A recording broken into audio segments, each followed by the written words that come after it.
येत्या 12 तारखेला संपूर्ण महाराष्ट्रभर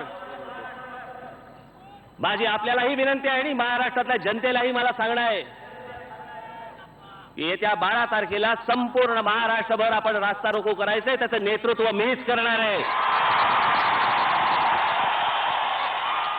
असेल सरकारमध्ये हिंमत तर मला अडवून दाखवा आणि अटक करून दाखवा. शांततेनं आंदोलन करायला लोकशाहीमध्ये सगळ्यांनाच परवानगी आहे, पण आपल्या आंदोलनामुळं सर्वसामान्य जनतेला वेठीस धरलं जाणार नाही, लोकांचं नुकसान होणार नाही. ह्याचे लोकशाहीतले जबाबदार पक्ष, कार्यकर्ते या सगळ्यांनीच दखल घ्यायला पाहिजे. कोणी सार्वजनिक मालमत्तेचं नुकसान केलं तर आपल्या राज्यामध्ये आपण आता कायदा केला आहे. कोणत्याही परिस्थितीमध्ये जे नुकसान होईल ते नुकसान करणाऱ्यांच्याकडून वसूलच केलं जाईल. तो कायदा आहे आणि कायद्याची अंमलबजावणी करणं प्रशासनाचं काम आहे. कायद्याला कोणी आव्हान देण्याची गरज नाही.